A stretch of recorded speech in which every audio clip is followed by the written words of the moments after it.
ఈరోజు మనం ఉల్లి పకోడీ ఎలా చేయాలో తెలుసుకుందామండి. ముందుగా ఆనియన్స్ కట్ చేసి పెట్టుకోండి. తర్వాత పచ్చిమిర్చి ఇలా నిలువుగా కట్ చేసి పెట్టుకోండి. దీని తర్వాత ఉప్పు, కారం, పసుపు, ధనియా పౌడర్, జీలకర్ర అన్నీ వేసి బాగా కలపండి. అప్పుడే పిండి వేయొద్దండి. ముందుగా ఉప్పు వేసాము అందులో కాబట్టి ఆటోమేటిక్గా మనకి వాటర్ వచ్చేస్తుంటుంది. సో మసాలా అంతా బాగా పట్టేలాగా కలపండి. ఓకే, ఇప్పుడు 1 కప్ శనగపిండి వేసి కలపండి. నీళ్ళు పోయొద్దండి అప్పుడే. ఇప్పుడు 1/2 కప్ రైస్ ఫ్లోర్ బియ్యం పిండి వేసి కలపండి.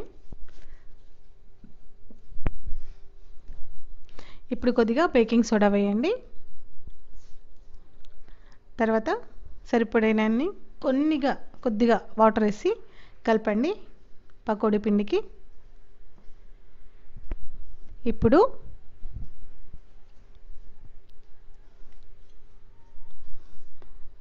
ఆనియన్స్ ఎప్పుడు సన్నగా ఉండేలాగా చూసుకోండి, సన్నగా కట్ చేయండి.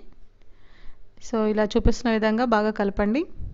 అలా దీని తర్వాత బాండి పెట్టుకొని ఆయిల్ వేడి చేసుకొని ఇప్పుడు మీడియం ఫ్లేమ్లో స్టవ్ పెట్టుకొని మేము చూపిస్తున్న విధంగా పకోడీ వేసుకోండి.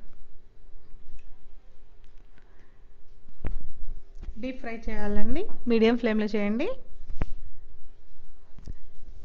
ఎందుకంటే హై ఫ్లేమ్ ఉంటే లోపల ఉడకకపోవచ్చు, తర్వాత పైన కలర్ చేంజ్ అవుతుంటుంది.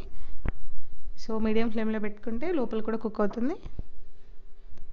ఇప్పుడు గోల్డెన్ బ్రౌన్ వచ్చేంత వరకు చూపిస్తున్న విధంగా ఫ్రై చేసుకోండి.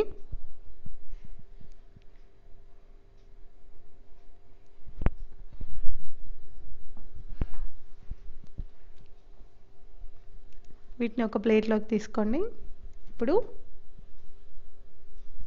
ఎంతో రుచికరమైన ఆనియన్ పకోడీ, కరకరలాడే ఆనియన్ పకోడీ రెడీ. చూడండి ఎంత క్రిస్పీగా ఉందో. దీన్ని మీరు టమాటా కెచప్తో కానీ సాస్తో కానీ